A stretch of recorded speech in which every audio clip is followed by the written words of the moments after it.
And welcome to HSGameTime Live. Week 10, I'm Pep Fernandez, and so many great games and finishes across the inland area right now. Thank you, Drex. Hand-delivered, hot off the press right here. Scores and highlights coming your way. League titles being decided. Vista Murrieta and Chaparral playing for the Southwestern League title. Chris Erickley will join us in just a little bit to break that down. Plus, a lot of teams playing for their playoff lives. Who is going to the playoffs or at least keeping their season alive with hopes of making it as a wild card? We will get you filled in through the next hour. As we said, lots of scores and highlights to get to. We have a jam-packed show, and we're going to start in the Inland Valley League, where it was an absolute mess heading into the final week of the regular season because there was 4 teams and just 1 playoff spot. So even though you would win tonight, it didn't automatically guarantee you a playoff spot. It depended what else was happening across the Inland Valley League tonight. So we're going to start with Arlington and North, and here's what you need to know. If Arlington won, they would need Valley View to beat Canyon Springs in the other game. So we're going to start with both those games. So Angel, let's roll those highlights from North High School. Head coach Pat McCarthy and his Lions were leading 7-0 at halftime. Now we pick things up in the third quarter, and North trying to move the ball. Joseph Garcia to Drake Hall. That's a big pickup for North right there. And then later, it's North again looking to pass, but this time Mitch Kaysen coming up with the INT for the Lions. So Arlington turns North away, keeping it 7-0. Now it's Arlington on offense, and North repays the favor. The big man on campus, Robert Sanchez, comes up with the pick, and Sanchez is not done. The big return by the big man. That sets up this. Cole Bailey boots the field goal. The Huskies are on the board, trailing 7-3 in the third quarter.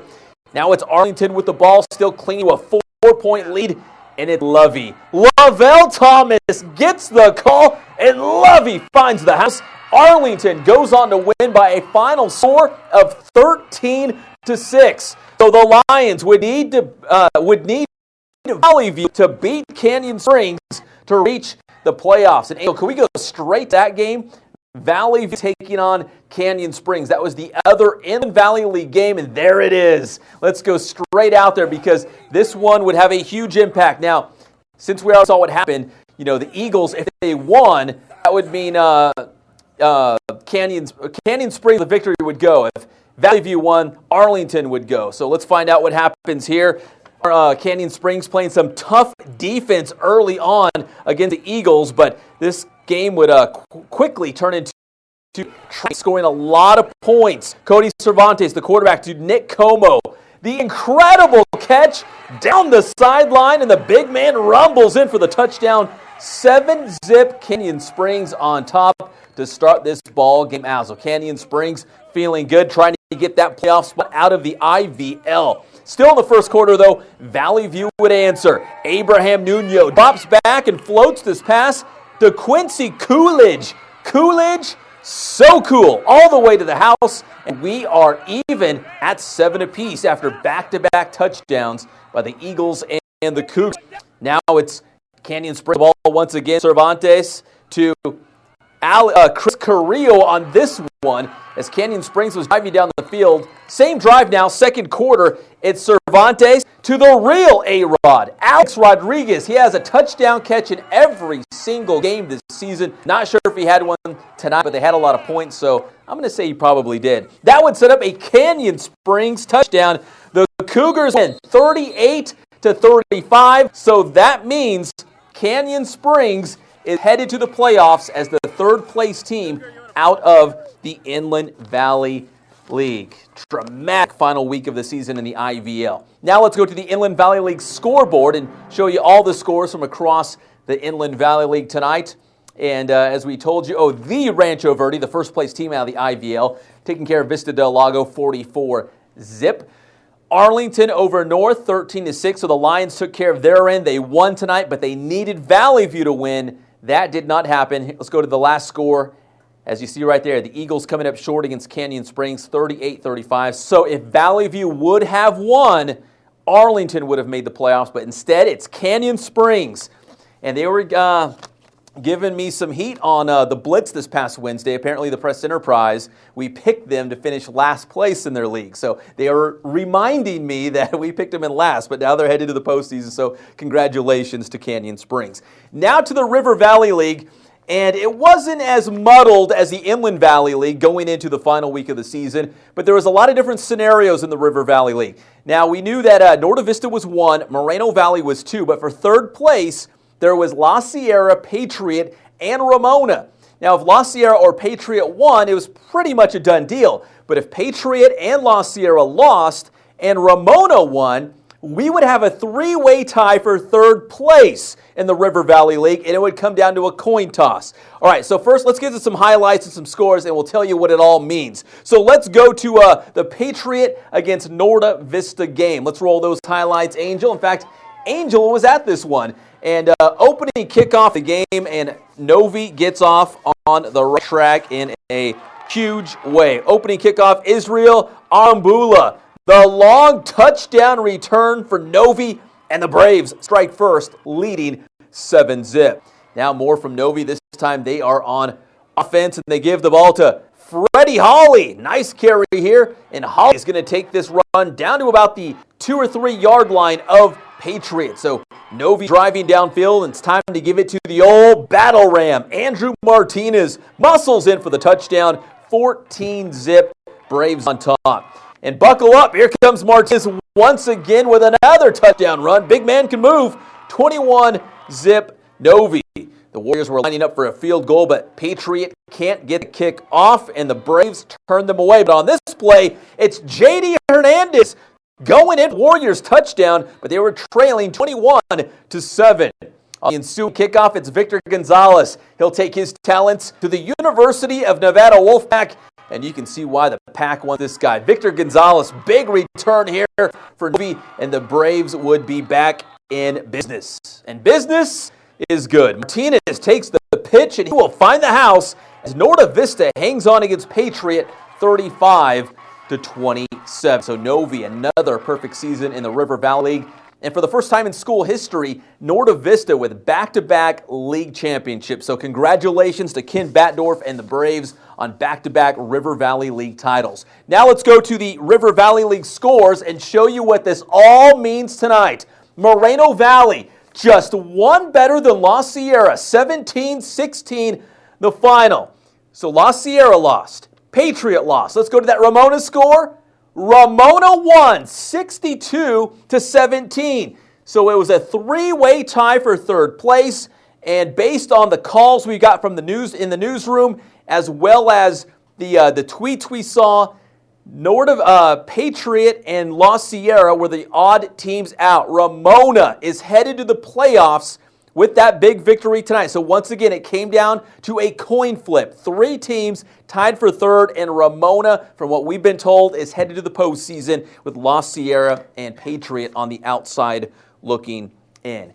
Now to the Citrus Belt League, Redlands East Valley on course to win the league championship, but they would have to get past Eisenhower, and Ike earlier this season had lost to Redlands. So there was still some scenarios here as well as how this league play would work itself out. Redlands playing against Yucaipa and Rev against Eisenhower. So let's go to those highlights. Angel, Rev, and Eisenhower in this one. Our guy Kyle Glazer was at the game, and he will be in here in just a little bit to break this one all down. And that was the opening kickoff, and Redlands East Valley fumbles the ball, and Ike would recover. 7 plays later, it's Marquand Harris, 6 yards to Nigel Lee. Ike up 7-zip after 2 minutes. Then later, Rev goes on a 12-play, 78-yard scoring drive. Mark Nielsen goes in, and that ties the game at 7 apiece. Later, it's still 7-7. Rev facing 4th down. They go for it, but Armando Herrera picked off by Lee. Lee had 3 interceptions in the first half alone. Later, Ike up 14-7. Rev on the Ike 11, so they were driving in the red zone. But David Morgan intercepts Herrera right there at the goal line. So the Wildcats are turned away by that Ike defense. It was still 14-7 in the second quarter. And first and goal for Rev. So close to scoring a touchdown. But here comes that Eagle defense again. Lee picks it off and goes back Go ahead and do the math. 101 yards the other way. House call, touchdown, 21-7. Eisenhower on top. And then just minutes before halftime, Lee, his third interception of the half. And Marquand Harris would run this one in for a 9-yard touchdown. They led 28-7. Final score, Redlands East Valley losing to Eisenhower, 28-14. So the Eagles and Rev finished with the identical record in the CBL, so they split the title. But Eisenhower has the head-to-head victory against Redlands East Valley. So in terms of playoff seedings, Ike would get the nod over Redlands East Valley. Now, Redlands was playing Yucaipa. Redlands needed a win to take that number 3 spot. Yucaipa with a victory could sneak possibly into the postseason. So let's see what happened there. So go ahead, Angel, roll those highlights. Redlands taking on Yucktown. Redlands and Yucaipa. Early in this one, Tanner Ward playing quarterback for the T-Birds with a touchdown there. And guess what that made the score? 31-0.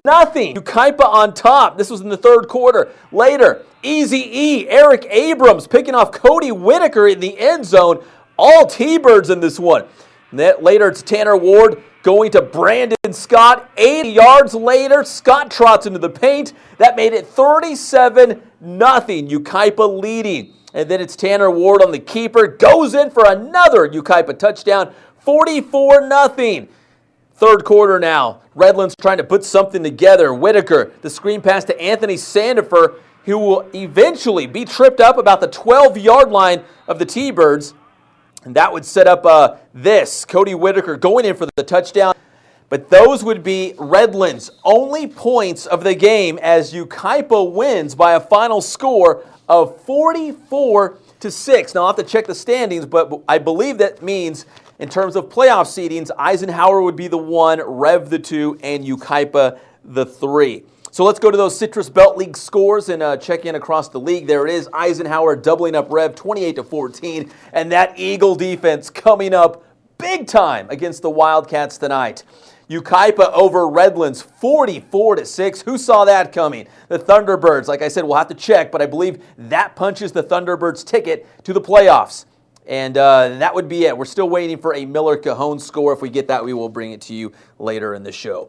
Now to the Mountain Valley League, and it was a little more simple in the Mountain Valley League. Now, as we told you, the Inland Valley was a little wild, and the River Valley League had a lot of different scenarios as well. But in the Mountain Valley League, it was simple. 2 head-to-head matchups. The winner goes on to the CIF playoffs. So that it was easy there. So let's start with Rim of the World taking on Rubidoux. Angel, let's go to those highlights. And our guy Javier on the scene getting the good stuff. Rim of the World, they said they rolled out the red carpet for Hav out there at Rim of the World. Jamie Taylor, the carry there, and then later it's Zach Montgomery going in for the touchdown. That made it 42-14. And then later it's Jamie Taylor, and another nice run by the Rim running back. As we mentioned, it was 42-14. The Scots were up big time. Later, Chase Bodar getting some action. And then it's Jamie Taylor racking up a lot more yards on the ground. Rim of the World just doing their thing in the ground attack. The drive continues. This time it's Blake Decker. And then that would cap off this drive with this Kiko Barrios. Is that right, Jav? Kiko? He goes in for a touchdown, 49-14. I heard our guy Javier Cabrera. Can you punch him up for a second, Angel? Our guy Javier Cabrera made some good friends on the Rim of the World sideline. Scott's telling him, come back whenever you want. We'd love to see you. We love you on our sidelines, and we love being on HS Game Time. So, Rim of the World, hopefully we will see you in the playoffs, and if you're home, we'll send Javier all the way up the mountain, and he'll be on your sideline to check you guys out. Right, Jav? Thumbs up from Javier. All right, so Rim of the World, you're going to the postseason. Now, the other big game was Banning against Citrus Valley. As we told you, it was simple. Whoever wins goes on to the postseason. So, Angel, let's roll those highlights. Banning taking on Citrus Valley. Hey, what's his name, Drex? Bernie. Bernie from the Inland Empire 66ers checking out the game. There he is. He must have been cold, right? I mean, he's got the Laurel blanket. He took somebody's blanket. Oh, okay. The old burn dog. All right, so he was checking out the game. There's Omari Montgomery going in for a touchdown, for Citrus Valley right there. That was 25 yards on that one, 7-zip Blackhawks. Then later after a bad snap, Banning's Jarrell January sacks Zach Sorum for a loss of 9. Next play, Sorum, 71 yards to Amari Montgomery. He's going to do the rest on this run. Blasts up the middle. 14-0 Citrus Valley at that point, and Citrus Valley goes on to the victory by a final score of 27-12. So Citrus Valley and Rim of the World will join Jurupa Hills from out of the Mountain Valley League in the playoffs. So let's go to the Mountain Valley League scoreboard right now, and there it is. Rim of the World over Rubidoux, 62-35. That was your final score out of this one. So congrats to Rim, the defending champion in the East Valley Division. They are back in the playoffs. Jurupa Hills capping off their perfect season in the Mountain Valley League with a 42-22 victory against Notre Dame. And there it is, Citrus Valley 27-12 over Banning. So Citrus Valley and Rim of the World joining Jurupa Hills in the playoffs. All right, now it's on to the Sunkiss League. Kaiser, your league champion. We're going to get to their highlights in just a moment. And as well as Summit going to the playoffs, and Colton also punching their ticket to the playoffs. Grand Terrace had a chance, but they would need to beat Kaiser, and they needed Colton to lose. Let's go to those highlights. Kaiser taking on Grand Terrace in this one. And GT had a great season. They were hoping to get another game and go to the playoffs, taking on a tough Kaiser's squad. The Cats, the defending Central Division champs, and they've been playing some pretty good football of late, hoping to continue their season deep into the CIF playoffs. Early in this one, or actually, early in this one, that was Ralph Muhammad intercepted Wesley Lewis, and then later Raymond Bia connecting with Lewis for a touchdown, and then Clayton Howard Jr., he's going to rush into the end zone for the down, then Kaiser recovers the ball on the onside kick. That would set up Joshua Johnson carrying the ball, and then Leon Dennis, he's going to be coming up. The onside kick? That was the onside kick. Oh, did you throw an extra highlights on me? No. Didn't? Okay. All right, I believe you. Really fast. Well, I looked up and... Uh-oh.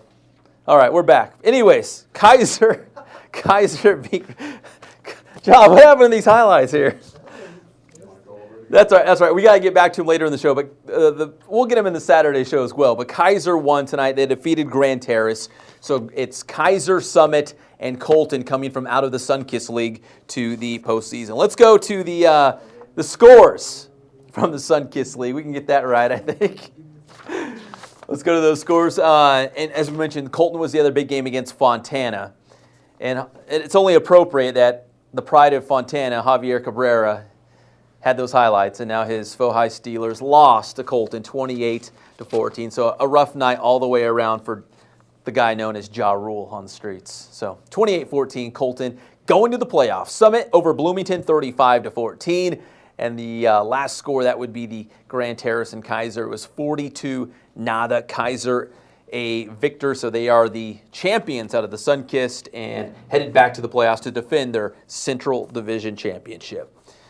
And back here live in the studio, we will get to those Grand Terrace Kaiser highlights again later in the show. But right now, everyone waiting to see Chaparral and Vista Murrieta, Chris. The big clash tonight. I think we got to give Angelito a minute or two to get him loaded up into the Jumbotron. He says he is ready for flight. I was ready for flight. I left here about 5:45, but I think all of Temecula was going to the game because it took me like an hour and 20 minutes to really? Get to Temecula. Yes, unfortunately. Even in the helicopter even in the HSGT chopper, you know. I had Air Force One gliding me in, but no police escort or anything like that? No. Well, I'm in the air. Maybe it could be the sheriff's helicopter. Of course. Yeah. Only the best. Only the best. Anyway, so what I was trying to say is I missed like the first 5 minutes of the game.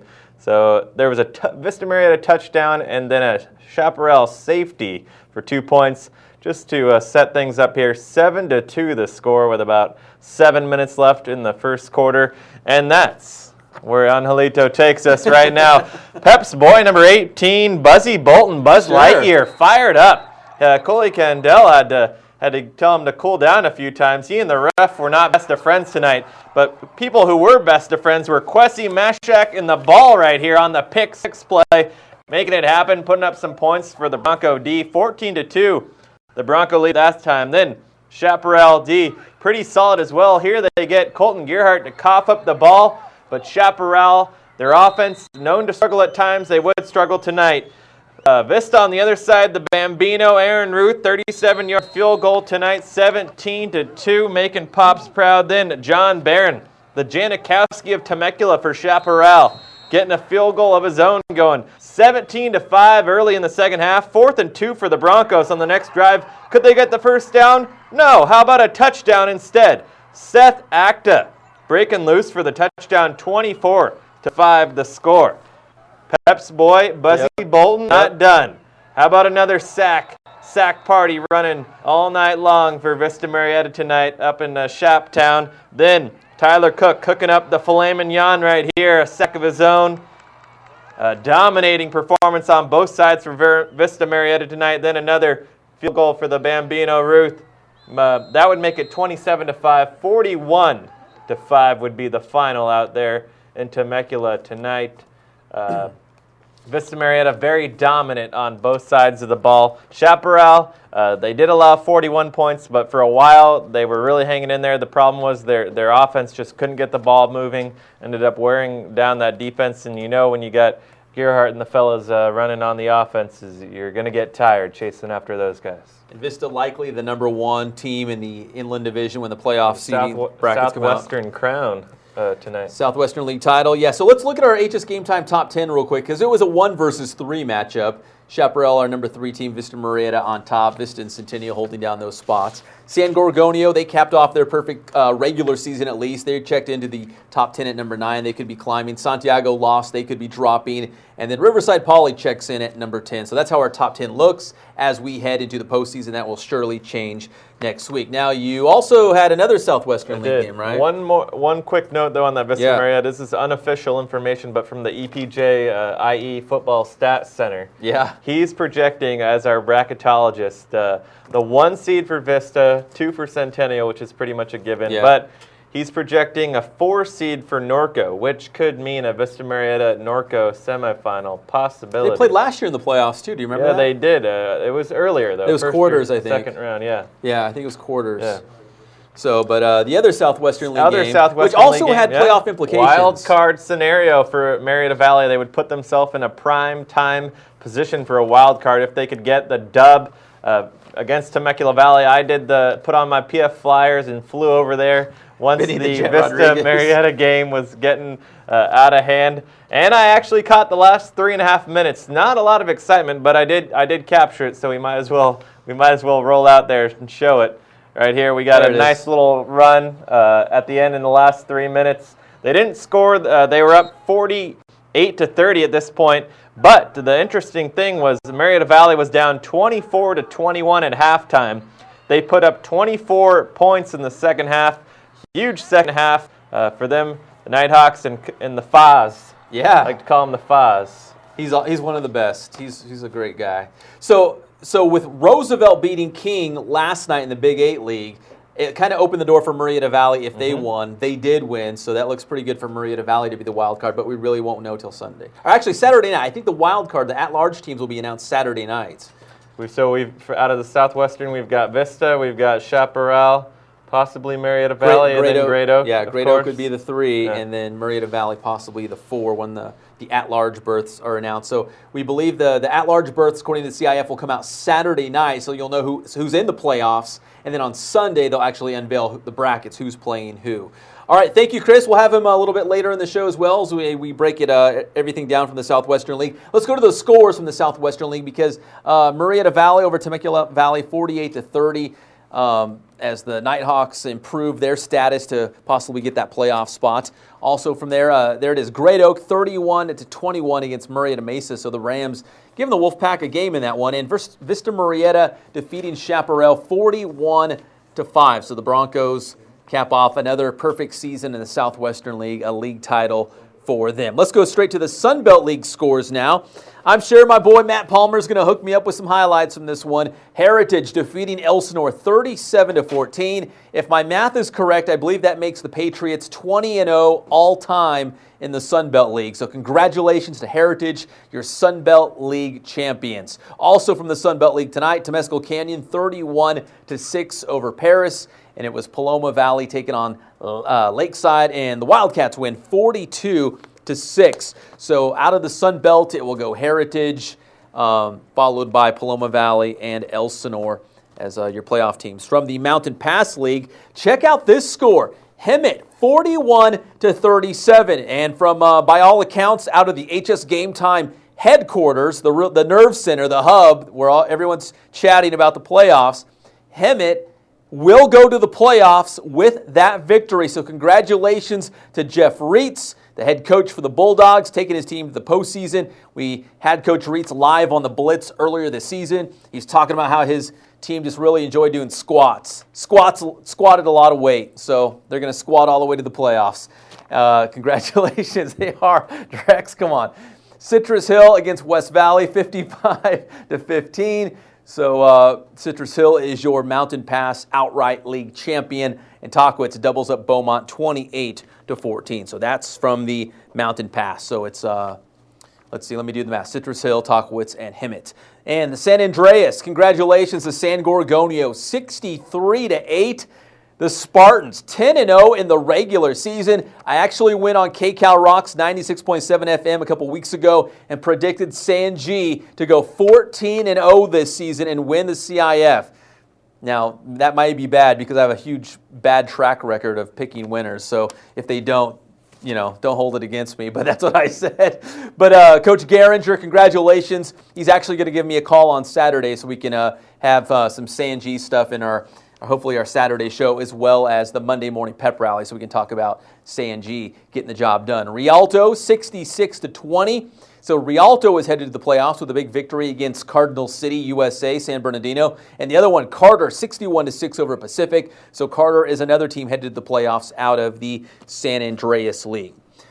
All right, back here live in the studio. So many good highlights and scores to pass along. Now, the Big 8 League played all their games from Thursday night. Here's what we can tell you. Centennial put their stamp on another Big 8 League championship. Norco defeated Santiago, and so Norco is the number 2 team. Santiago the number 3 team out of the Big 8. And Roosevelt defeated King. So the Mustangs are still alive for a playoff spot. They will be put up against teams like Murrieta Valley, possibly a team out of the Baseline League. And I don't know if Redlands has an outside shot, but those are some of the teams that, as a wild card team, you could possibly sneak into the postseason. But Roosevelt really has a good chance. We'll find out, as we said, on Saturday night from the CIF. But let's go ahead, Angel, and roll the recap from the Big 8 League from Thursday night. Well, that looks an awful lot like Boise State head coach Chris Peterson checking out the game. And here's how the scoring started. Sophomore J.J. Taylor getting the Huskies on the board in a hurry with this return for a touchdown. Taylor had another touchdown later in the game, and you have got to see it, so stay tuned for that. Later in the first quarter, Robert Weber to Barry Ware. Big block by Sid Acosta, and that springs Ware to the house. 14-zip Centennial, and we're just 2 minutes into the ballgame. Now here comes that TD by Taylor. Maybe the highlight of the year. Taylor with the interception, and watch the incredible return. Making people miss, some side steps, and some spinning. Great run, right? But wait, it gets better. Taylor, at the end of this run, flies over Nick Gibson and goes in for the touchdown. Goodness! Centennial on top, 21-zip. Now call me old-fashioned, but it's not a show until beats by Trey. Trey Watson finds the house. Centennial cruises to another Big 8 outright title, 74-0 the final. Shout out to the big guys up front, including C.J. Bynum. Next up, Norco at Santiago. Now to the highlights. The visiting Cougars jump out in front. Quarterback Victor Viramontes to Matthew Williams and his neon yellow cleats. 21-zip Norco on the touchdown. Then later Viramontes with the touchdown run to push the Cougars lead to 28-7. Sharks quarterback Blake Barnett looking to guide his team back into this game. Barnett to Isaiah Manley. We nearly had a cleanup on aisle 4, if you know what I mean. Good thing our cameraman has the quickest feet in Riverside County. It's a fact. Later, it's Barnett to Jordan Villasenor as Santiago drives down the field. And they cap off the drive with this Barnett to Manley touchdown strike. Santiago makes it a 28-14 game at the half. Still down, though, by 2 touchdowns. Third quarter, it's the Corey Young Show, starring Corey Young. Monster game for Young, chalking up more than 400 yards on the ground. Here's about 80 of them on this carry. Young gets it down close to the Sharks' doorstep, and Young's long run would set up this Victor Viramontes TD on the QB keeper, and Norco goes up 35-14. The Norco fans were fired up. Wait, those are the Santiago fans? The Cougars defense not letting the Sharks back into this one. Barnett picked off by Gabe Barton, and Norco would capitalize. Arthur Tuison punches in a touchdown as the Cougars extend their lead to 42-14. Young continued his big night in the fourth quarter, breaking off this 67-yard touchdown scamper as Norco clinches second place in the Big 8 League with a 56-21 victory. Press Enterprise Sports editor David Zink and his homies watching Roosevelt versus King. So if you're there, who's running the paper? Anywho, the winner of this one keeps their playoff hopes alive. Mustangs quarterback Joseph Murrieta finds Jalen Brown over the middle for the TD. Roosevelt up 7-zip early. Next drive for Roosevelt, Murrieta under pressure, no problem. Rolls to his right and finds Anthony Spencer for the big pickup. And more of the same from Murrieta, this time rolling to his right and finds Davion Bullock for the TD. 14-zip late in the first quarter. King not ready to roll over thanks to DeWitt Caswell. Here's Caswell shaking a few defenders on his way to 55 yards on that run. And Caswell finishes the job, breaking tackles, stays on his feet for the touchdown, and King is on the board trailing 14-7 in the second quarter. Wolves hoping to even the score before the half. Discount double check. Quarterback Jacob Rogers with the pass to Deshaun Jackson down to the 1-yard line. And King would find the end zone on this 1-yard floater. Rogers to Tyler Krebs for the score. The Mustangs would strike first in the third quarter as a wide-open Marcus Williams trots in for the touchdown, 21-14 Roosevelt. More from the Wolves' running game and their main man in the backfield, DeWitt Caswell, breaking off yet another big run for King. They were marching. From there, it's the Rogers to Krebs connection once again to even the score at 21-21. Discount double check. Into the third quarter, 5 minutes to go. The score is still tied. A costly fumble by King deep in their own territory. The Mustangs cash in as Murrieta connects with Spencer for the go-ahead score and a 27-21 lead after the missed point after. Less than 30 seconds to go. King hoping to pull off some late-game heroics, but the deep ball is picked off by Taj Jones. The Mustangs win 27-21, and now they must wait until Sunday to see if they're picked by the CIF as a wild card team.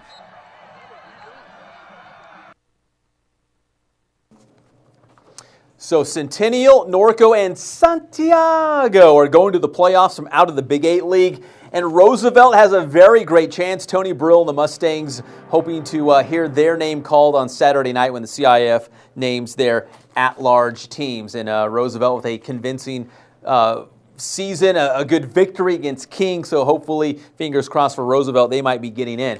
Well, Santiago and Norco on a Thursday night game, we sent our guy Adam Drexler out there. Can you punch him up real quick, Angel?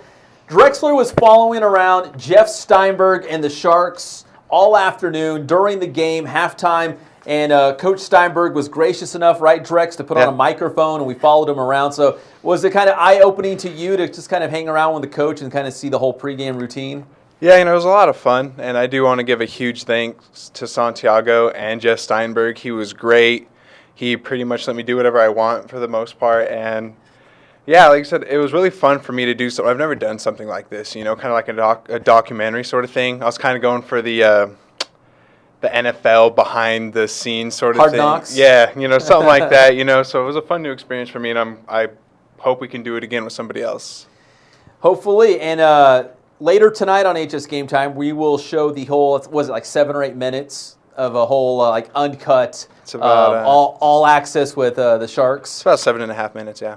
And you kind of follow around Steinberg. And you also got a lot of the players in there as well, right? So yeah, mostly warming up, It was not much of the game. I was trying to focus more on Steinberg. Like behind the scenes stuff. Yeah, right? yeah, sideline stuff. Him talking, Blake Barnett, telling him in the huddle. So that was really fun. So it's about 7 or 8 minutes long, and we will have that on the site a little bit later tonight. But here is the, I guess you call it the world premiere. We're going to show you about 2 minutes of the entire thing, just about 2 minutes of the final product. So just give you a little teaser, a taste of what it's going to be like to go all access with Santiago. So Angel, let's go ahead and roll that video.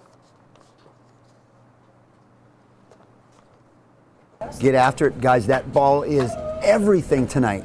Playoff football, the ball is everything. Treat it that way. Treat it that way. Some sort of game there even as well. All right?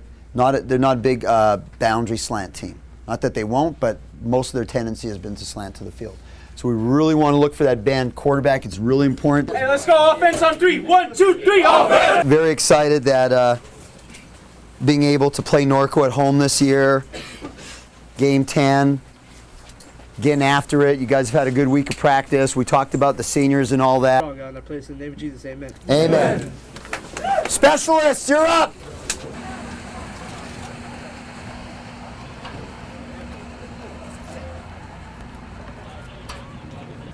Let's go, guys.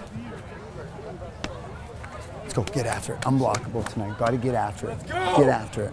Are you wearing a hat or anything? Am I? No. Yeah. Nose up. Nose up. Nose up. Good job. Good job, Blake. Left hash! Left hash! Get the ball. We want to actually kick towards the clock. All right? We want to get after it on offense. South, Timo, Steamer. Punt, punt, punt, punt! The safety moves with him. Yeah. But the safety's playing soft. There's your one route on Steamer. Okay. Because he's running away, right? Yeah. To the back, right? Yeah. Okay. Okay, for next series? Yeah. You good? Yeah. On him, depends if the safety's over. Okay. Nice and easy, though. Hey, but guys, on stack, remember, Viper switch. There, he's open. He's open!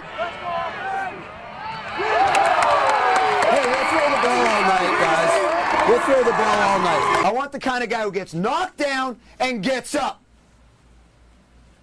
Not a guy who goes, oh, I guess he's a little too tough for me. Yeah, they're tough. There's a lot of tradition on that side of the field in case you haven't noticed. Okay?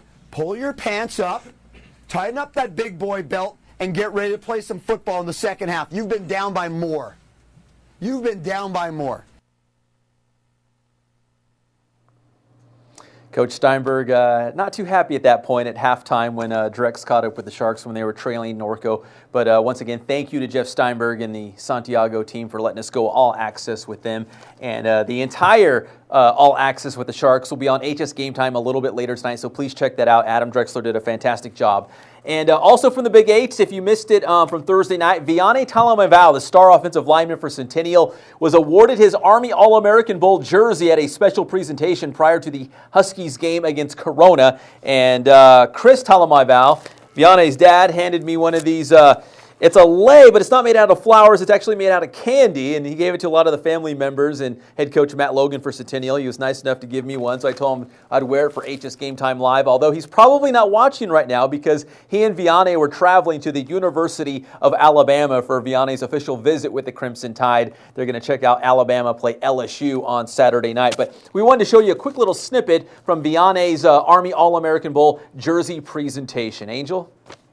Just one more thing. All right, right here we have a plaque. We'd like you to put up in your trophy case, right? Hopefully this year right next to the state championship. Yes,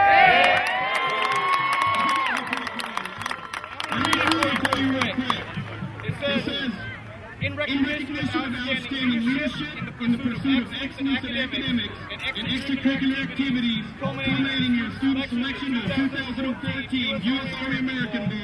This is presented to Centennial High School. Vianney Talamaval.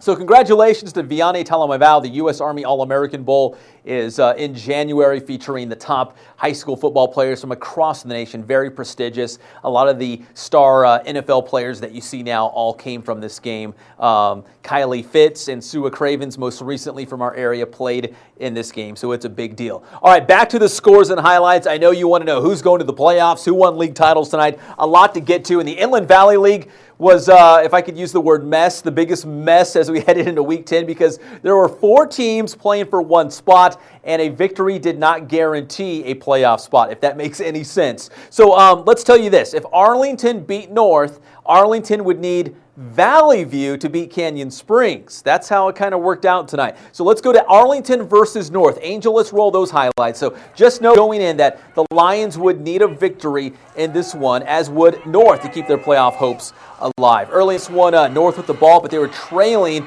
7-0 at this point. Joseph Garcia to Dre Hall for the big pickup for North, and later on that drive, Garcia looking to pass, but Mitch Kaysen, the INT for the Lions. So they turn the Huskies away on that drive. Now it's Arlington on offense, and North repays the favor.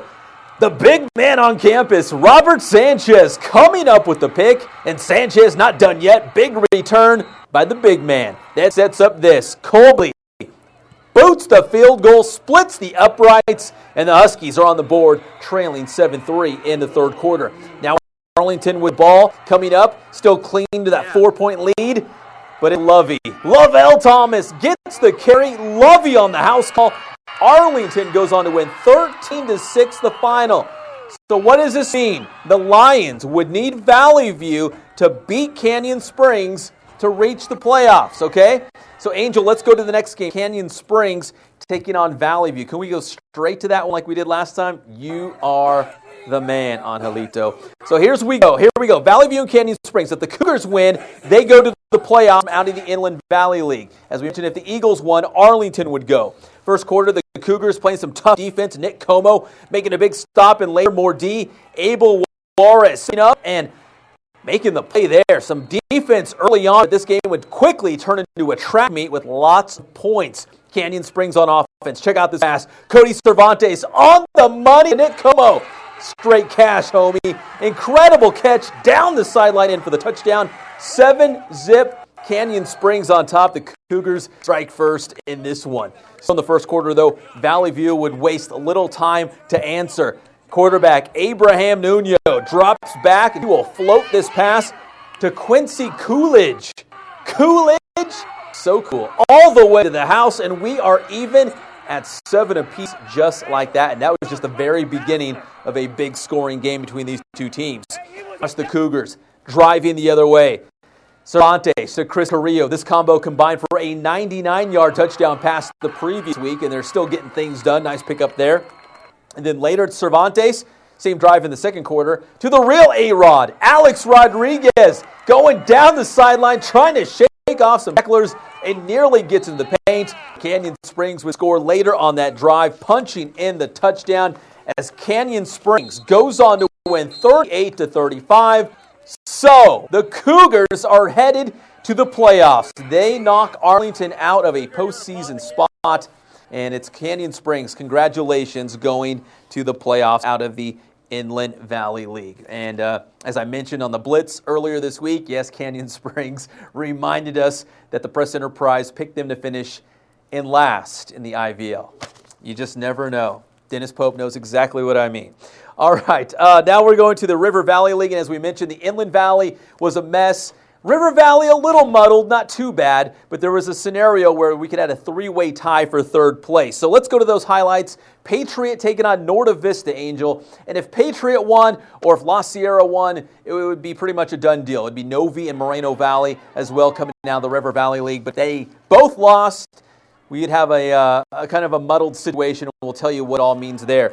All right, opening kickoff of the game, and I got to get the guy's name right because he had a huge return here. Israel Arambula, the long touchdown run on the opening kickoff, and the Braves strike first 7-0. Now it's Freddie Hawley. Yeah, he used to play at Ramona. Big carry here, down to about the 3-yard line of Patriot.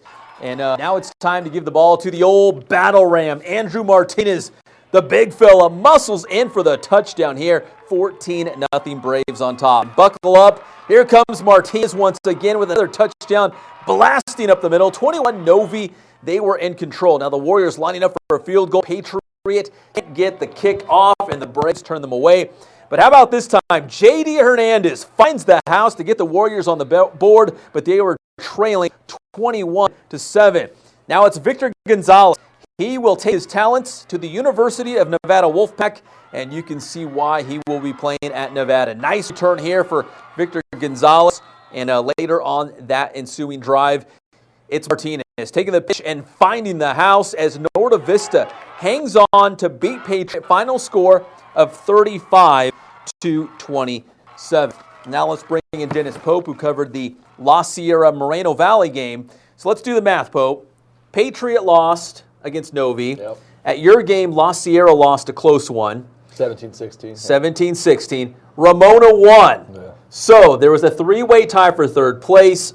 From what we've heard, Ramona won the coin flip, That's right. so Ramona is going to the playoffs. Let's go to your game now. Okay. How close was it for La Sierra to go to the playoffs with a victory? You said they only lost by one. They had a chance to score with about 30 seconds left. A pass fell incomplete on third down from Derek Cruz to his receiver Andrew Benny, and then they tried on fourth down. They tried for a field goal, and that was blocked.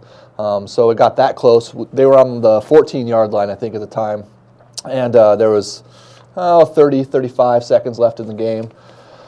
So pretty close. I mean, up until the fourth quarter, Moval had controlled the entire game. They were leading 17-0 before La Sierra finally got its wheels rolling. Derek Cruz scored on a 1-yard keeper, and then they kicked an onside kick, and Jonathan McCoy picked it up. So they got the ball, and then they had another drive down, and Cruz throws a touchdown pass to Benny. And then they got two-point conversions, so they set up a 17-16. And then they kicked an onside field goal with like 2 minutes left. Let's see, then Moval recovered, but they couldn't do anything, and their quarterback fumbled the snap on third down. La Sierra recovered. They got the ball at like the 14-yard line, and then Cruz was sacked on first down, threw incomplete on second down. Andrew Benny narrowly came up with the ball on third down. The pass from Cruz went through two defenders, deflected off their hands, and hit Benny right in his hands as he was falling out of bounds. And he was super upset after the game. He was they were crying. that close. That close, right? And then the fourth down, the field goal was blocked. That would have given them a 2-point lead at the time because it was just 17-16 if they kicked the field goal. That would have been 19-17. But I don't know. It just wasn't to be. So if La Sierra would have won, we wouldn't have this coin flip situation. Right. La Sierra would be the 3 team out of the right. River Valley. If they beat Ramona last week, it had been a non-conversation, a non-starter, but they lost 32-28 in that game. It was another close game, and then they lose by a point tonight. So, they had their destiny in their own hands last week, and, they let it go. 2 weeks in a row, right. Essentially. So let me put you on the spot, the Yeah. coin flip. Where do your thoughts fall on that? I mean, there's got to be a way to decide who makes the playoffs and who doesn't, but is the coin flip, you think, a good way to do it, or you think it's the only way to do it right now? It's the only way we can do it until we come up with a better idea?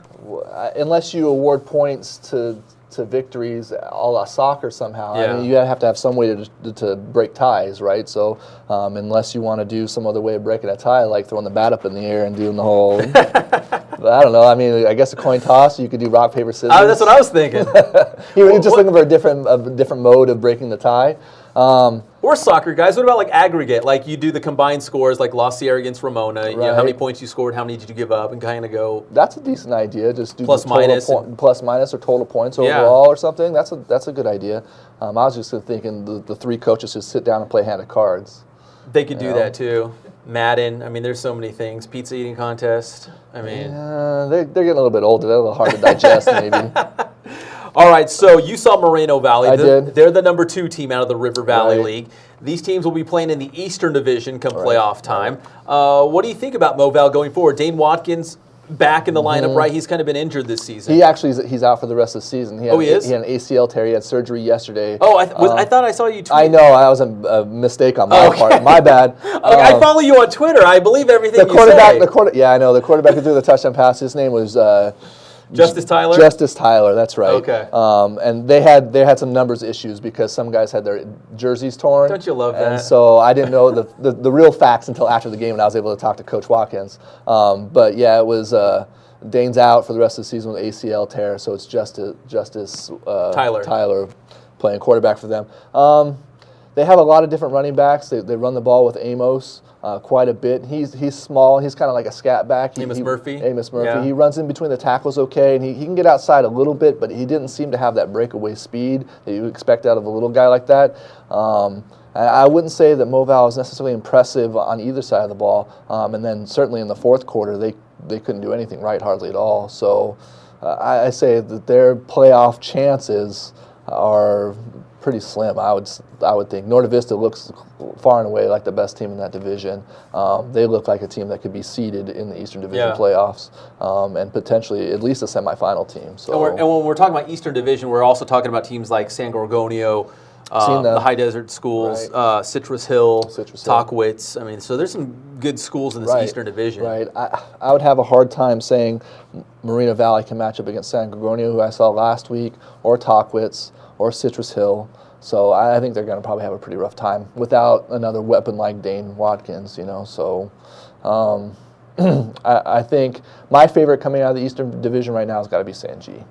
They look mighty impressive. They've scored, 50-plus points like every game this season practically. Yeah, and even against a very good Carter team. We were excited about that Week 9 Carter matchup. They beat them 59-0 last week. That was ridiculous, and I'm talking to Eric Paul Johnson, and he says that it looks like he'd like to see Norte Vista against San G in a championship game.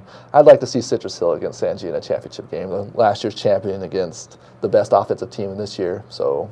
Serrano, yeah. Kyle, we don't talk about Serrano right now. Just kidding.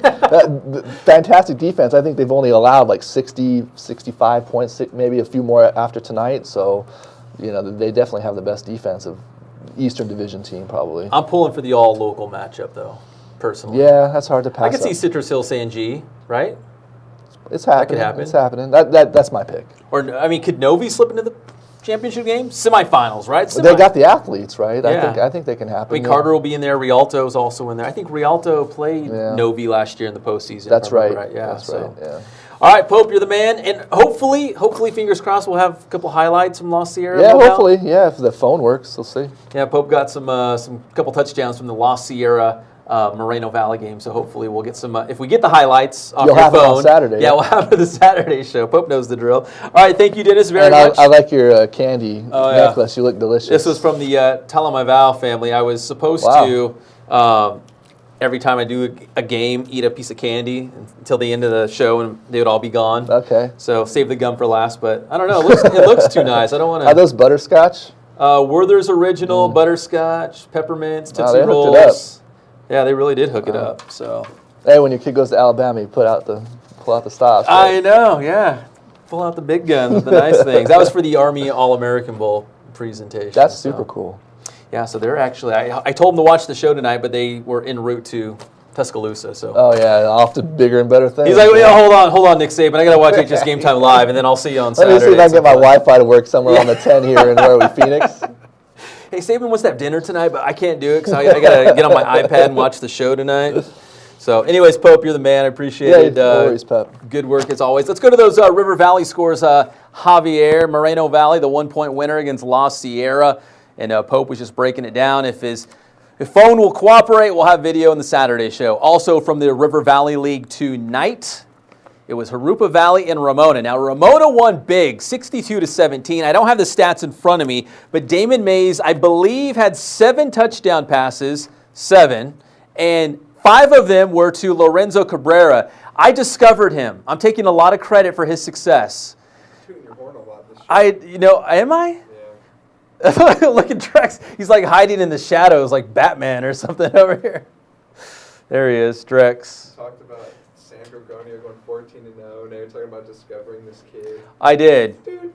You want the story? I'll make it quick. So I was at Ramona practice, like passing league, and it was the first time, like one of the first practice or two that Lorenzo Cabrera came out. He was a star soccer player, just happened to play football, go out for the football team, and coach said he was going to kick for him. Apparently had really great hands, caught everything going at him. And I was like, well, who is he? He's like, I don't even know. What's his name? And he had to call him over. So as I was interviewing him, I asked him his name, Lorenzo Cabrera. So coach was like, oh, Lorenzo Cabrera. So he made note of it. So I kind of take credit for kind of introducing his star wide receiver to his coach. But anyway, so. How surprised do you think is Ramona to have made the playoffs?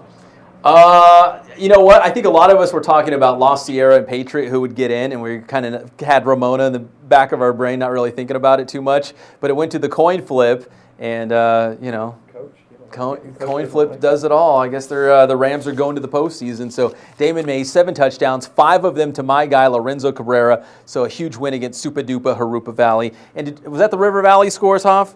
Did we have any more of those? We got one more. So the other one was the Norte Vista Patriots. So the Warriors actually battled in this one. They kept it close, 35-27. Patriot and La Sierra controlled their own destiny if they could just win. They both lost, 3-way tied for third, and Ramona won on the coin flip. All right, back here live in the studio. Kyle Glazer standing by to break down the CBL. But let's get some quick highlights so we can see the highlights and then ask Kyle all about them when we get to him. So let's start with Redlands East Valley and Eisenhower. Go ahead, Angel, and roll those highlights. Redlands East Valley just needed a win to wrap up a perfect season in the CBL, but that's easier said than done. Opening kickoff here, Alonzo Anderson. He's on the return, but he's going to be stripped of the ball, and Ike recovers at the Rev 33. Then later on the ensuing drive, Marquand Harris going 6 yards to Nigel Lee.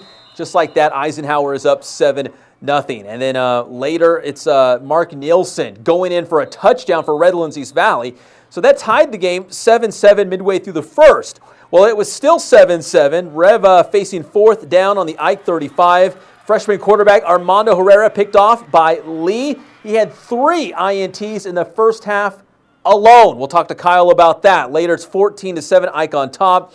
But Rev is on the Ike 11 when David Morgan comes up with a big-time timely interception right near the goal line, and also the nice return on the back end of that one. Ike was still leading 14-7 in the second quarter. Rev had 1st and goal on the 2. Herrera's pass is tipped, and guess who it is? Lee, one of those 3 interceptions in the first half, takes it back 101 yards to the house. Go ahead and do the math. 21-7, Eisenhower on top, and then it was 21-7, still about a minute before half.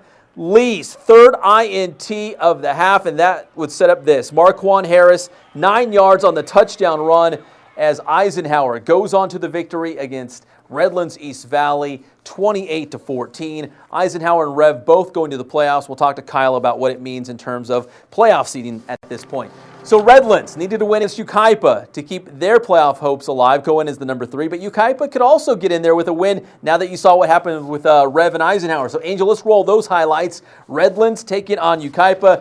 Take a good look, Kyle, because I'm going to ask you about this one as well. It was all Yucaipa in this one. Tanner Ward, the quarterback, going in from 8 yards out. At that point, it was 31-0 Yucaipa in the third quarter. Later, Redlands quarterback Cody Whitaker picked off by Easy E, Eric Abrams in the end zone. And then the next play from scrimmage offense for Yucaipa, Ward to Brandon Scott, who's also going to Nevada, 80 yards. And he goes in for the touchdown, 37-0 Yucaipa. And then Ward on the keeper. That touchdown makes it 44-0 Yucaipa. A little surprised by the margin of victory in this one. Redlands still showing some fight to the end. Whitaker, the screen pass to Anthony Sandifer, who would eventually be tripped up around the 12-yard line. Same drive, but now in the fourth quarter. Whitaker will take this in for the touchdown. That would be Redlands' only touchdown of the game. Final score, 44-6. So Yucaipa going to the playoffs with a convincing win against Redlands. We'll get to your Rev game in just a second, but Kyle, are you surprised? I mean, maybe not so much that Yucaipa won, but 44-6. You know what? It says a lot. Yucaipa overcame a lot this year. They suffered injury to Brandon Scott. They also suffered an injury. One of their best linebackers, Ryan Calbreth, had mono, missed the first few games. Then their star quarterback, Billy Gustafson, left the team midway through the year. This Yucaipa team overcame a lot. There was a time when it looked like they had no chance of making the playoffs, but they rallied. They beat Cajon. They beat Miller. and they finished off with a great win against Redlands. Give Justin Price and his staff a lot of credit. This was a team that could have folded, could have packed it in, but Price and that group, which has been together for a while, they started up at Granite Hills up in Apple Valley, really kept that team together. And, regardless of what happens for Yucaipa in the postseason, they have a lot to be proud of what they accomplished this year. They did resilient, those Thunderbirds. Okay, so we know Yucaipa, Rev, and Eisenhower are going to the playoffs.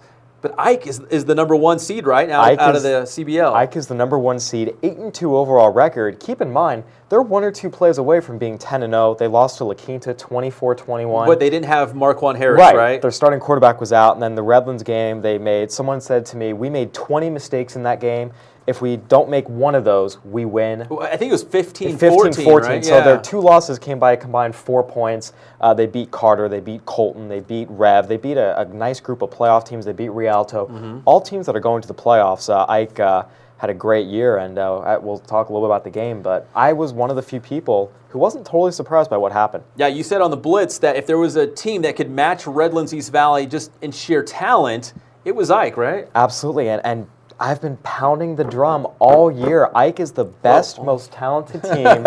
Sorry, You're excited. It's all right. Ike is the best, most talented team that nobody knows about and nobody's talking about. It was apparent when you saw them. Marquand Harris might be the best quarterback in the CBL. 14 touchdown passes, 0 interceptions this year. Didn't turn the ball over once. Also ran for 7 or 8 touchdowns. Running back Twan Green, 1,000-yard rusher. Terry Glarenton and Nigel Lee, that's the best defensive backfield in the inland area.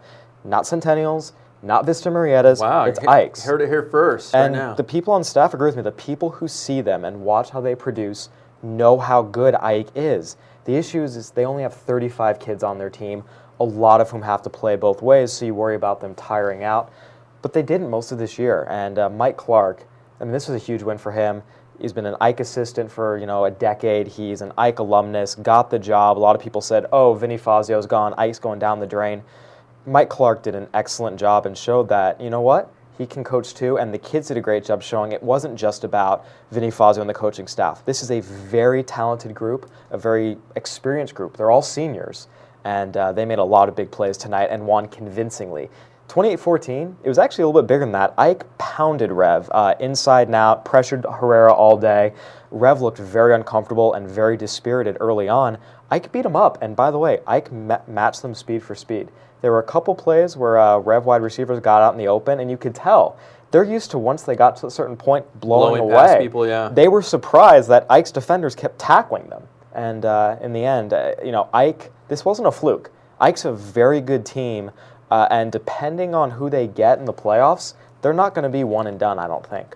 Now, we talked about on the Blitz last week if there was a team that, not a league champion, although Eisenhower is now, but if there was a team that was not a league champion that maybe not a lot of people are talking about, maybe like a sleeper team, a Cinderella team, maybe Eisenhower is that team, because in the Inland Division, we talk about the heavyweights a lot, Norco and Vista Murrieta and Centennial. I'm going to put my reputation on the line right now. If Ike played Santiago, Ike would win, because Ike matches up with that type of team greatly. Santiago's a pass-first team. You can't pass consistently against the Ike secondary.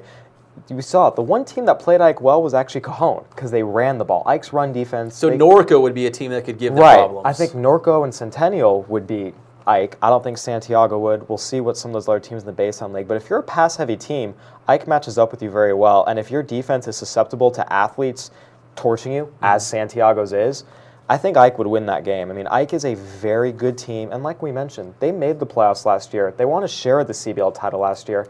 These kids didn't come from nowhere. This is an experienced team that knows how to win football games. Now, it would be a great scenario if Murrieta Valley goes in as an at-large team, if they would see Eisenhower, but it looks like with Murrieta Valley possibly being a wild card, they wouldn't see each other at least, in the first round. It's going to be interesting to see. Look, Ike is not a championship contender, not with Centennial and Vista Murrieta and Rancho Cucamonga in their division. But once again, depending on who they match up with, I think Ike could do some damage. They're not going to be an easy out for anybody. Definitely not. And they have home field. That's not insignificant. There's Ronnie Lott Stadium. That place can get rocking. There's a lot of pride in Eisenhower history. They actually honored the 1993 CIF championship team tonight. Oh, did they? 20-year anniversary, a lot of old guys in the house, and players made them proud. Yeah, inspired them tonight, I guess, to a victory. Yeah. So once again, it's Eisenhower is the 1, even though they split the championship with Redlands East Valley, and then Yucaipa the 3. So interesting. And Rev's the 2, and Rev, they were pretty upset. And I think what we saw here is, you look at Rev's schedule, they really have not beat a team that also has a lot of really good athletes. The teams that can match their size and speed and strength, they haven't fared well against. The teams where they very clearly have a big athletic advantage against Summit, against Redlands, against Cajon, Miller, they won those games. But when they're faced with teams that have, linemen every bit as big as them, quarterback who can throw the ball as well as theirs, receivers and defensive backs who can, outrun their skill guys, when the matchup is even, if you will, Rev hasn't fared well. They haven't really been within 2 touchdowns of any of those teams. So some of that's youth. Rev is a very young team, and I've said it before. I think next year is kind of their year. This was a disheartening loss. To be honest with you, they weren't really in it. I mean, it wasn't just Ike beat them on the scoreboard. Ike beat them up on the trenches. They pressured Herrera all day while Harris had all the time in the world. The linebackers flew to the ball carrier. I mean, Redlands East Valley did not run the ball well at all. Like I said, even though the receivers made some catches, they weren't able to break away. Because Ike, and Ike was physical with the receivers too. And you could tell Rev was shell-shocked. Physical and fast. They haven't played a team with Ike's skill level since week 5. They were clearly out of sorts. And I think, this was a dominant Ike victory. It really was. 5 turnovers in the first half, and Rev also fumbled. They forced 3 other fumbles that actually went out of bounds. So they could have had 8 turnovers forced in this game, and that's what Ike's done. They went into this game only allowing 15 points a game, and they forced an average of 3 turnovers a game. So what they did tonight was not out of character for them. So Eisenhower giving Rev some of their own medicine, playing good defense, and as you mentioned, fast and physical. Very much so. All right, thank you, Kyle. I appreciate it. Now let's go, Javier, to the Citrus Belt League scoreboard. Crank that thing up. Miller, is that right? Miller beat Cajon? Yep. Is that right? That's right. 37-20, so that's Miller's first win of the season, right? All right. I asked some random chick on Twitter. You did? Good job, Jav. You got the score. Reliable. I got the coach. I got the coach to confirm it. Kyle confirmed it, as did a random girl on Twitter. But also, Ashley? Shout out to Ashley on Twitter. 28-14, Eisenhower over Redlands East Valley. So they split the title, but Eisenhower is the 1 out of the CBL in terms of playoff seedings. And Yucaipa, big-time win against Redlands, 44-6.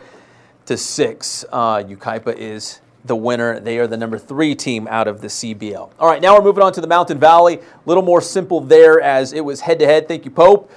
If you won, you got into the playoffs. It was that simple. 4 teams playing head-to-head in 2 different games. Let's go to those highlights, Angel. Let's start with Rim of the World taking on Rubidoux, where they rolled out the red carpet for Javier Cabrera. Always welcomed at these big games. Early in this one, we'll start with, that was, let me get my shot sheet here. I got too many papers going on all at once.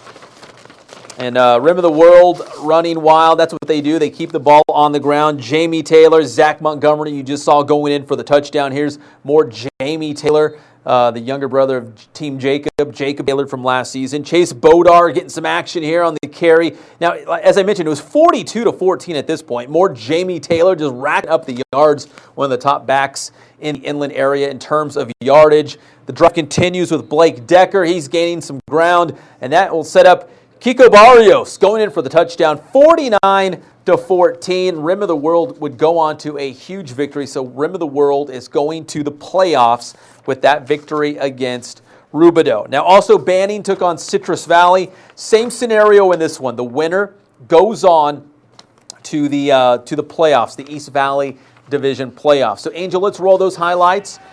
And that was Bernie from the Inland Empire 66ers at the game, getting all bundled up. It was cold out there in Redlands. Omari Montgomery, 25 yards. Get in there.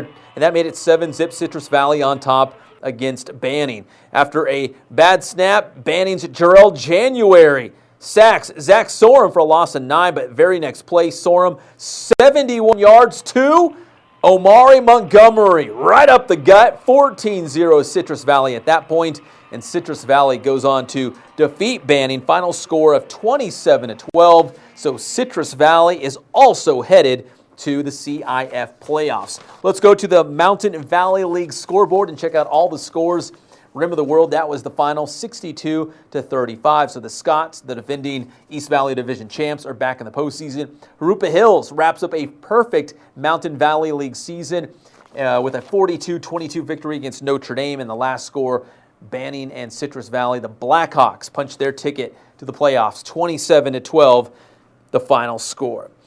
Now to the Sunkiss League, where Kaiser wrapped up another league championship, and Summit is the number 2 team out of the Sunkiss, and Colton defeated Fontana, so Colton also goes to the playoffs. Grand Terrace had an outside shot, but they had to beat the top team in the league, Kaiser, and that just did not happen. Let's go to those highlights, Grand Terrace and Kaiser, and I'm really going to study these, Job. I got my shot sheet out in front of me.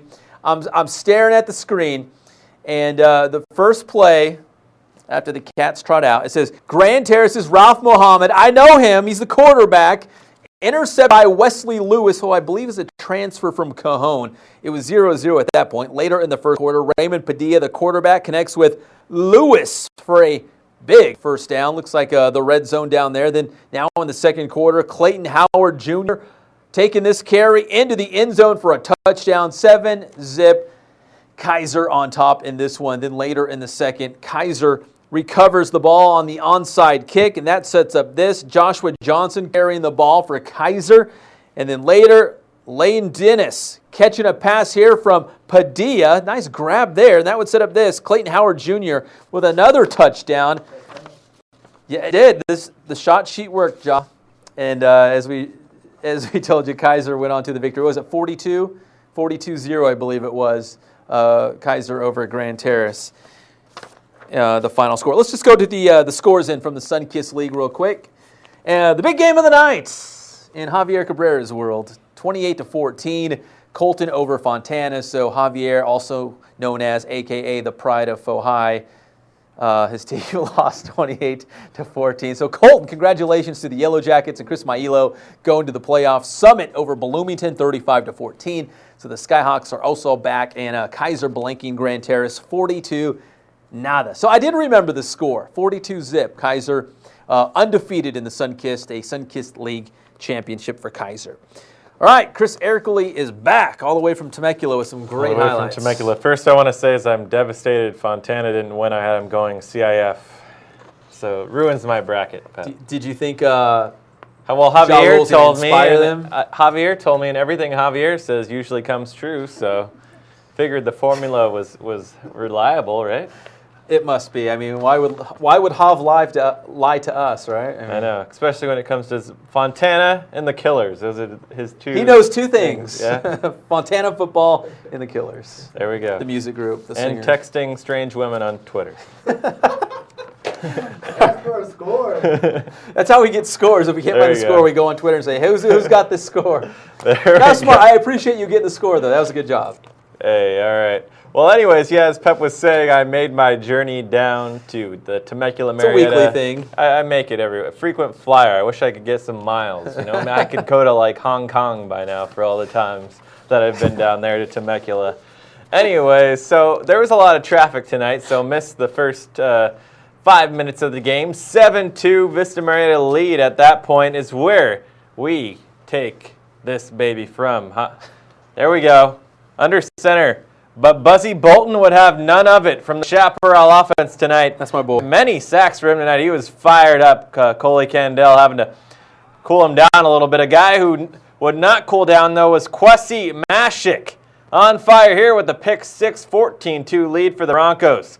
Chaparral D, pretty solid as well here. As Drex would say, they get Colton Gearhart to go pop. Goes the peanut. But they cannot cash in. Chaparral Pumas having trouble scoring tonight.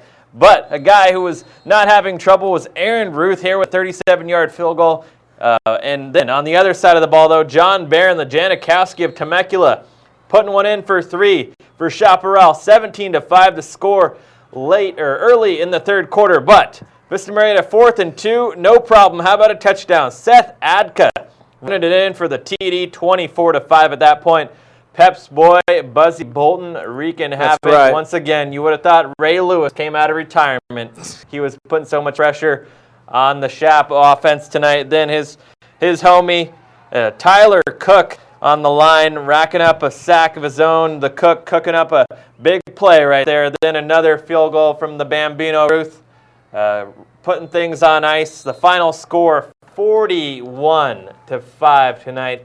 Statement game for the Broncos, and both teams going into the game undefeated in league and to just dominate on Chaparral's territory. They came into Angel Ortiz's city and just ran amok, is what happened.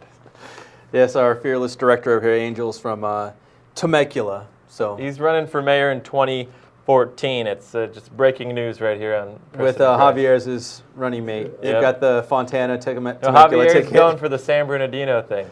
He's trying to turn the city around.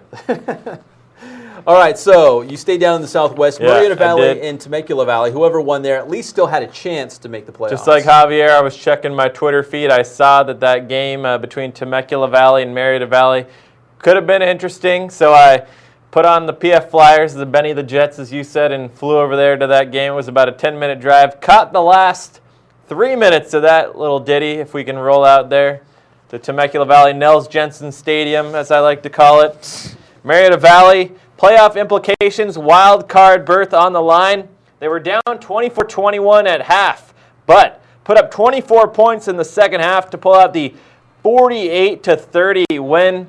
They'll await to hear their destiny on Sunday, but Pep, you're punching in the numbers and you feel it's pretty strong that the Nighthawks will be dancing come Sunday. I think from what we've been hearing that there was some upsets in the Baseline League, because we figured it would Cucamonga took a loss, right? I don't know. I think it was more Etowanda Los Osos. Like one of those teams could have been the 4 out of the Baseline.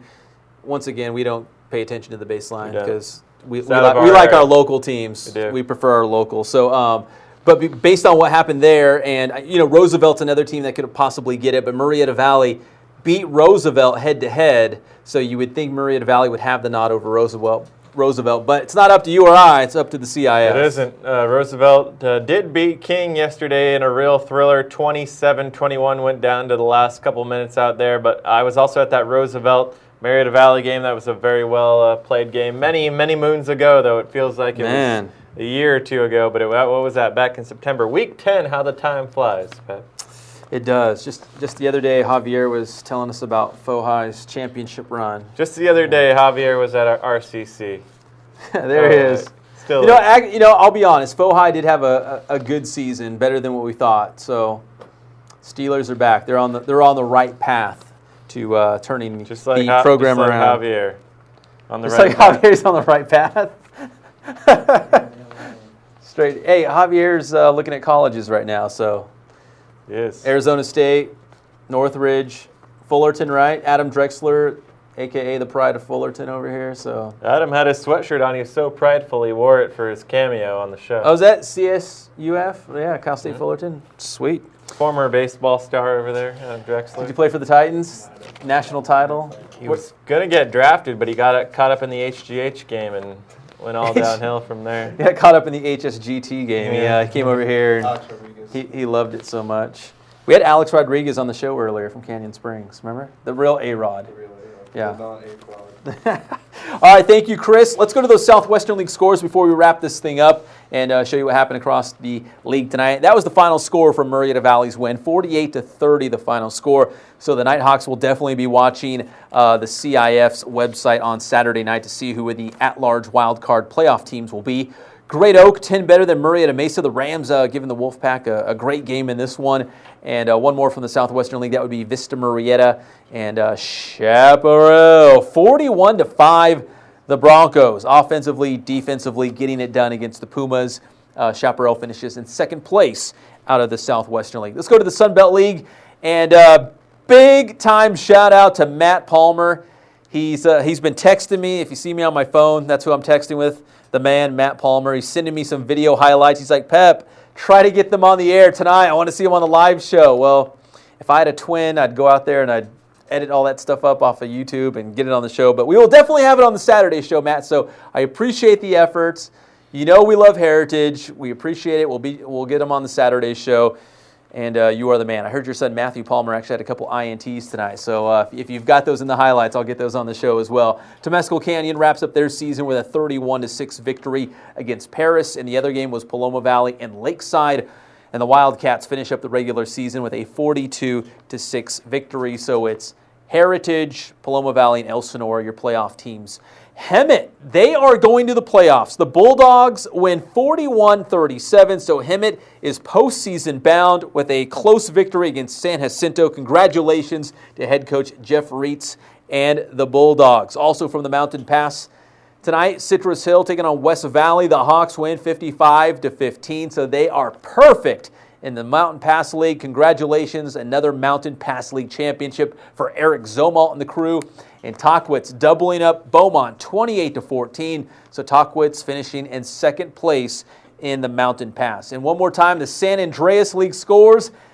San Gorgonio 10-0 on the season. I'm going to talk to head coach Ron Geringer on Saturday and mention them in the Saturday scouting report as well as the Monday morning pep rally. Got to give some of that San G love. I've been talking about San Gorgonio love on Twitter a lot, so I'm going to give San G plenty of love. And as they make their run now for a CIF championship, 63-8, the Spartans are a winner. Rialto also heading to the playoffs with a 66-20 victory against Cardinal City USA San Bernardino. And the other score from out of the San Andreas League tonight was Pacific and Carter. Carter wins 61-6. So the Lions are second place in the San Andreas, and they are also headed to the playoffs. All right, so once again, the CIF will unveil the wild card at-large teams for the playoffs on Saturday night, and then on Sunday morning into the afternoon, they will stagger the release times as to when they'll show the Eastern Division, the Central Division, the Inland Division, who the playoff matchups are. They'll have the brackets out, so be sure to check back to HSGameTime all weekend long for updates on who's going to the playoffs, who's playing each other in the playoffs. And, of course, we will break it all down next week on the Wednesday Blitz. It will be a playoff edition, so please tune in to that. And before even Wednesday, I got to give one more plug for the Saturday scouting reports. Check back with HSGameTime on Saturday afternoon for video highlights from all the games you just saw, plus more. We're hoping to get video from the San Jacinto Hemet game, the La Sierra Moreno Valley game, possibly Linfield Christian, Paloma Valley is another possibility, and of course my boy Matt Palmer hooking us up with Heritage against Elsinore highlights for the big Saturday show. Can we punch up Angel and Ja? All kidding aside, great job as always, guys. We got to get through the playoffs, so we're almost done, a couple more weeks, but you guys are doing great. And let's see, can I swing this over real quick? Go ahead. All right, here, let's... You can just walk over there. There it is. There's an inside look at our studio. And when Drex isn't posing for Wrangler ads with Brett Favre and your boy Dale Jr., he's out there following Santiago. The Santiago All Access. Check that out. That's right. So that's what we're going to do. We're going to go back to my desk and remind me. We're going to make that put that on the site, and we'll tweet it out and put it on Facebook and all that so people can check it out. All Access with Jeff Steinberg and the Sharks. All right, for everyone here at HSGameTime, we really appreciate you watching. Check back on Saturday for all the video highlights, and we'll do it again next Friday as we head to the playoffs. See you next Friday.